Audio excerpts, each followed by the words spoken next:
আপনাদের মিডিয়ার মাধ্যমে যদি জুবাইদা আত্মহত্যা করে থাকে, যে নির্জন জঙ্গলে আত্মহত্যা করেছে, যেখানে যেতে হলে পাহাড়ের কাঁচা রাস্তা কাদায় দিয়ে যেতে হয়, কিন্তু যখন ঝুলন্ত অবস্থা লাশটা ছিল বা আমরা বিভিন্ন ভিডিওর মাধ্যমে সোশ্যাল মিডিয়ার মাধ্যমে দেখতে পেলাম যে জুবাইদার পায়ে কোনো কাদার একটুও দাগ নেই, কোনো কাদা নেই, যেটা যেভাবে একদম ধুয়ে মুছে পরিষ্কার যেভাবে পরিচ্ছন্ন থাকে ঠিক সেইভাবে পরিষ্কার পরিচ্ছন্ন যদি পাও।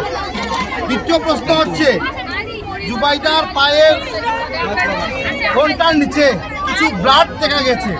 আমাদের প্রশ্ন হচ্ছে সেই ব্লাডটি কিসের, কেন ব্লাড মিলল জুবাইদার পায়ে?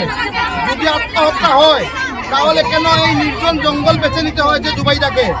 কেন এত কিভাবে জুবাইদা এত উঁচু গাছের মধ্যে উঠে একা একা ফাঁসি লাগতে পারলো, বা কিভাবে যে উন্না দিয়ে ফাঁস লেগেছে সেই উন্নাটা কিন্তু জুবাইদার নয়। আমরা যতটুকু জানতে পেরেছি যে উন্না দিয়ে ফাঁসি লেগেছে সেই উন্না পর্যন্ত জুবাইদার নয়। তাই আমরা আপনাদের মাধ্যমে প্রশাসনের কাছে বিশেষ করে আবেদন করছি, অতি সত্বর যাতে সিবিআই তদন্ত করে প্রকৃত দোষী যারা আছে তাদেরকে চিহ্নিত করে আইনের আওতায় শাস্তির ব্যবস্থা করে দেওয়া হোক।